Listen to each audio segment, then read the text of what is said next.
तो हम लोग क्या सीखेंगे आज? पूजन का क्रम, पूजन विधि। क्या सीखेंगे? पूजन विधि। पूजन का क्रम, पूजन विधि। जैसे कोई भी पूजा होती है वह प्रारंभ से लेकर के संपन्न मतलब अंतिम जब प्रदक्षिणा होती है, विसर्जन होता है, वहां तक का जो क्रम होता है उसे हम कैसे जानेंगे? जब हम उस चीज को समझ लेंगे, देख लेंगे, तब हम समझेंगे। ठीक है ना? तो इस क्रम को समझने के लिए पहले हम क्या करना है? पूजन की पूरी तैयारी करना चाहिए। पूजन की विधि के साथ हमारी जो मैंने सुबह भी बताया था, हमेशा विद्यालय क्लास में बताता भी रहता हूं पूजन के क्रम में, कि आसन वासन लगा करके व्यवस्थित तरीके से बैठ जाएंगे पूर्व की तरफ मुख करके। अपने देवता की जिनकी पूजन करना है, देवी की पूजन करना है, आराधना करना है, तो पूजन करना किस प्रकार से? पंचोपचार, त्रयोपचार, षोडशोपचार, राजोपचार होता है ना। पूजन कई प्रकार से पूजा होती है, तो उसमें हम सबसे पहले क्या जानेंगे? सर्वप्रथम हमें क्या करना है? क्या श्लोक बोलना है? तो मंगलाचरण करना है। क्या करना है? मंगलाचरण करना। मंगलाचरण में श्लोक पता ही है सबको कि मंगलम भगवान विष्णु, मंगलम गरुड़ध्वज, मंगलम पुंडरीकाक्षा, मंगलाय। इस श्लोक का हमेशा वाचन करना है, और यही चाहे जो पूजा हो, जैसी पूजा हो, लेकिन सर्वप्रथम हम इसी श्लोक को यहीं से प्रारंभ करेंगे। ठीक है? फिर उसके बाद क्या होता है? पवित्रीकरण। क्या होता है? पवित्रीकरण। पवित्रीकरण क्यों करना जरूरी है? अंतःकरण और बाह्य शुद्धि के लिए हमेशा हमें पवित्रीकरण करनी चाहिए। कैसे करना है? अपवित्रः पवित्रो वा सर्वावस्थां गतोऽपि वा यस्मरेत् पुंडरीकाक्षां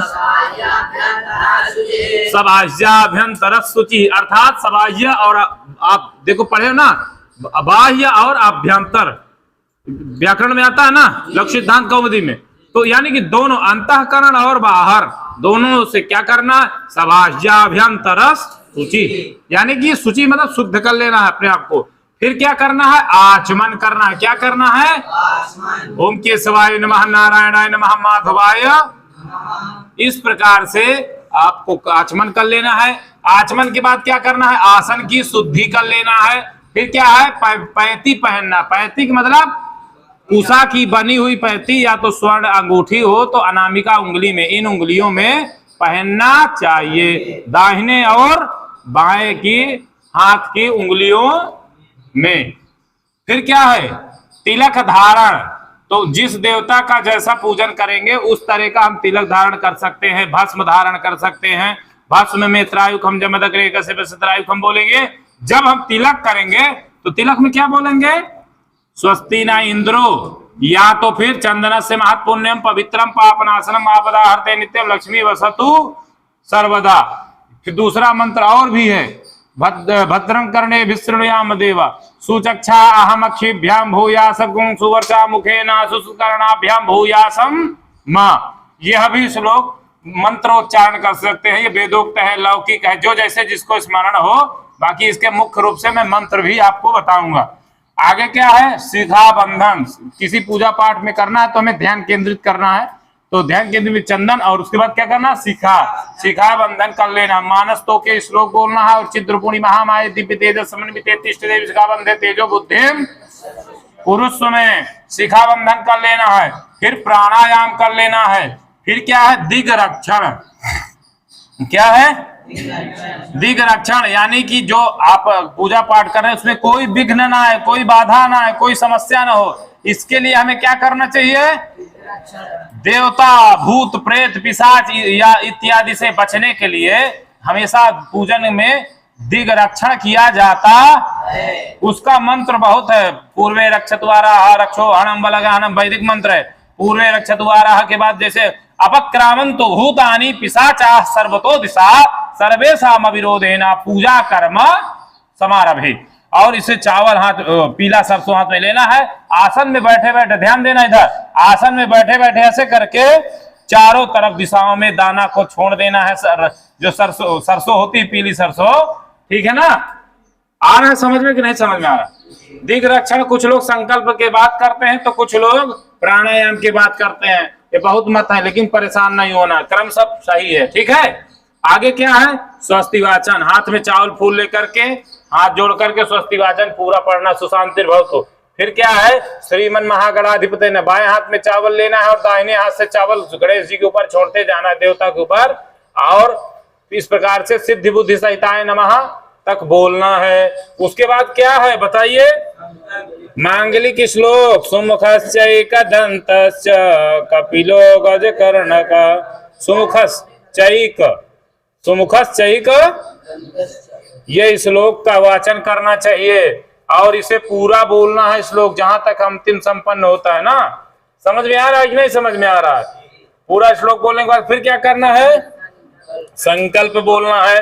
संकल्प बोल करके जज्जाग्रतो दीर्घोमदयति मंत्र बोलना है।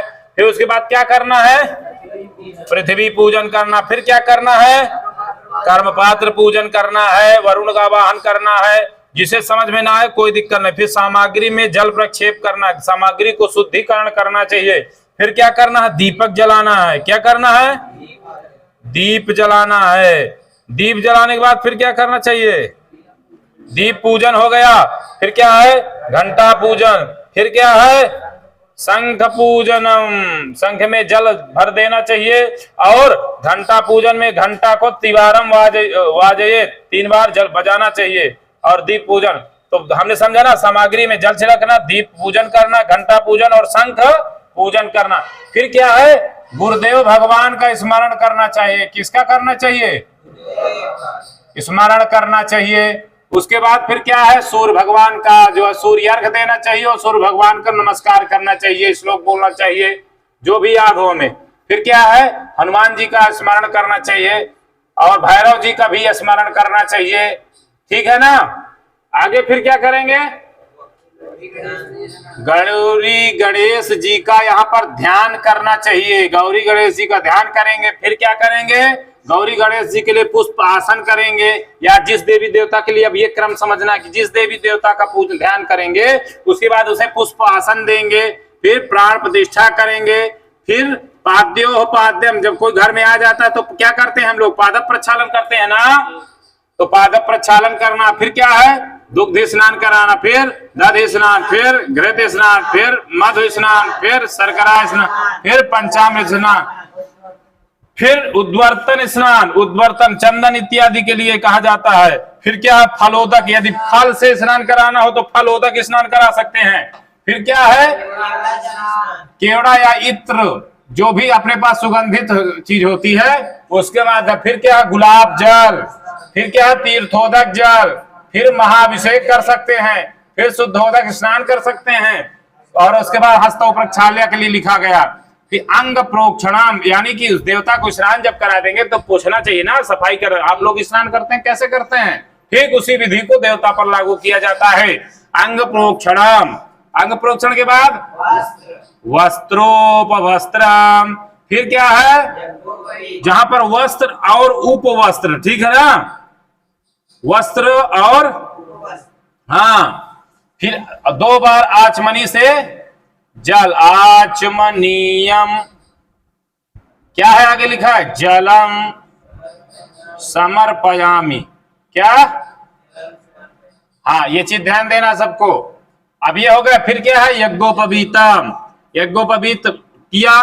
फिर क्या है, गंध चंदन। क्या है, गंध चंदन हो गया। फिर क्या है, अक्षत छोड़ना चाहिए। फिर पुष्पमाला, फिर दूर्वा, फिर समीपत्रम। सबको समीपत्र चढ़ता नहीं चढ़ता, लेकिन हमें जहां पर जरूरत है वहां के अनुसार ही हमें इस क्रम को मानना चाहिए। फिर क्या है, बिल्वपत्रम। फिर क्या है, एक पुष्प में सब कुछ लगा करके छोड़ देने को क्या कहते हैं, नाना परिमल द्रव्यम। फिर क्या है, सुगंधित द्रव्यम, इत्र इत्यादि। यहाँ पर भी फिर उल्लेख है, इत्र चढ़ाना चाहिए किसी रुई में लगा करके।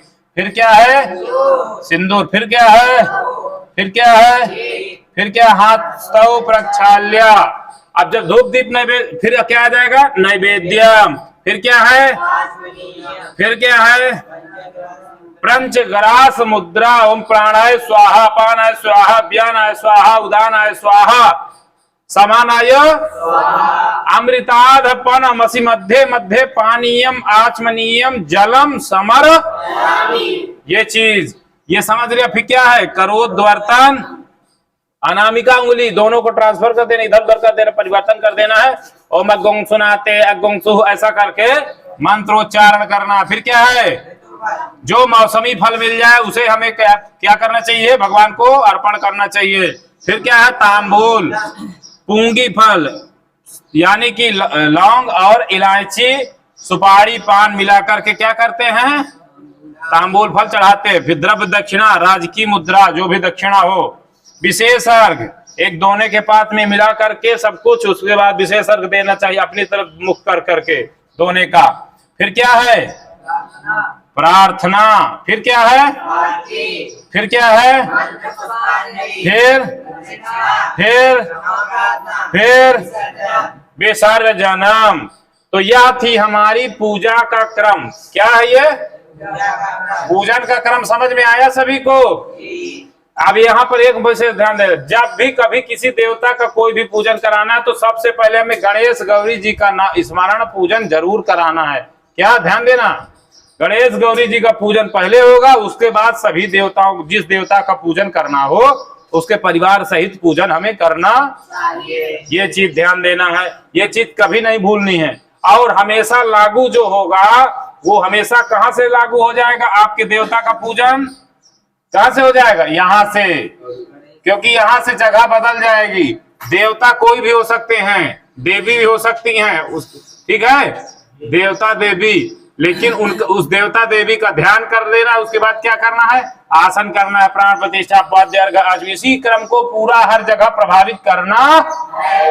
समझ में आ गया, नहीं समझ में आया तो बताएंगे फिर से, लेकिन सब लोग ध्यान देना, जहां समझ में नहीं आए वहां बोलना है, कहा है तुरंत। और यदि सोशल मीडिया के माध्यम से कोई हमें देख रहा हो, उसकी कहीं समझ में ना आए तो हमें वो कमेंट कर सकता है, उसे भी सूचना दी जाएगी कमेंट के माध्यम से। तो ध्यान देना है। और इसको जो मैंने क्रम बताया ये एक विद्यार्थी की पुस्तक पे लिखा हुआ है, उसको एक बार सब लोग अपनी अच्छी कॉपी बना लो, प्रारंभिक से उसे उतरवा दो। फिर उसके बाद मंत्रोच्चारण विधि, मंत्र बोलना, जैसे मंगलाचरण है तो मंगला का श्लोक क्या है, पवित्रीकरण तो इसका मंत्र क्या है, यह सब हम लोग जानेंगे। ठीक है, ठीक है, चलिए संपन्न करिए। जय श्री राम।